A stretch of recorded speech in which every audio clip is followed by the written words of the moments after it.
Hello বন্ধুরা, আসসালামু আলাইকুম। আশা করি আপনারা সবাই ভালো আছেন। আপনাদের দোয়ায় আমিও ভালো আছি। আজকে রেডি হয়ে বের হয়ে আসলাম শাহগোলার উদ্দেশ্যে। শাহগোলা আসার উদ্দেশ্য হচ্ছে বিখ্যাত সেই শামীম মামার মালাই চা খেতে। শাহগোলা আসার জন্য আমরা প্রথমে নওগাঁ থেকে রওনা দিয়েছি। শাহগোলা হচ্ছে নওগাঁ টু নাটোর রোডের মাঝপথে, অর্থাৎ রানীনগর স্টেশন পার হয়ে আমরা যাচ্ছি দুইটা মোটরসাইকেল নিয়ে। সামনে যে মোটরসাইকেল দেখতে পাচ্ছেন, এটা আমার বড় ভাইয়ের। আমরা একসাথেই কাজ করি। আজকের আকাশটা খুব সুন্দর, আর রাস্তাটা দেখতে মাশাআল্লাহ অনেক সুন্দর। রাস্তার বাম পাশে রেল লাইন এবং ডান পাশে মাঠ ভরা সবুজ ক্ষেত, যা দেখে মন ভরে যাবে। শাহগোলা এর আগেও আমরা এসেছিলাম, কিন্তু সেদিন ভিডিও করা হয়নি। তো যাই হোক, কথা বলতে বলতে আমরা ফাইনালি চলে আসলাম শাহগোলা। শাহগোলা স্টেশনের পাশেই শামীম মামার সেই বিখ্যাত মালাই চার দোকান অবস্থিত। আমরা গাড়ি রাখার জন্য বাম পাশে দেখতেছি, কিন্তু কোথাও গাড়ি রাখার জায়গা ফাঁকা নেই। অবশেষে শামীম মামার দোকানের সামনে গাড়ি রাখলাম।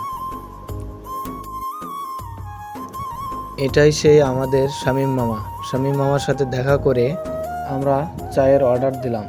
আসলে শামীম মামার চা বানানোর দৃশ্যটা খুব সুন্দর এবং পরিষ্কার পরিচ্ছন্ন।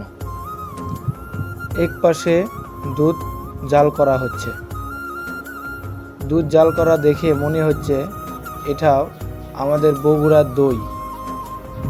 দেখুন, দুধের কালার একেবারে দইয়ের মতন হয়ে গেছে। দুধের উপরে যে সর দেখতে পাচ্ছেন, এটাই মালাই হিসাবে পরিচিত। এই মালাই আমরা চায়ের উপরে খেয়ে থাকি। আসলে খুব সুস্বাদু। এখানে অনেক মালাই চার দোকান আছে। শামীম মামার দোকান হচ্ছে স্টেশনের পাশে একটি বড় গাছ আছে, গাছের নিচে। আপনারা শাহগোলা আসলে অবশ্যই শামীম মামার মালাই চা খেয়ে দেখবেন। তার মালাই চার মূল্য হচ্ছে 60 টাকা। তবে কেউ যদি গিলাসে খেতে চান, তাহলে তার জন্য 50 টাকা নিয়ে থাকেন। মাটির হাঁড়িতে খেলে 60 টাকা নিয়ে থাকেন। এখন আমাদের চা তৈরি করতেছে।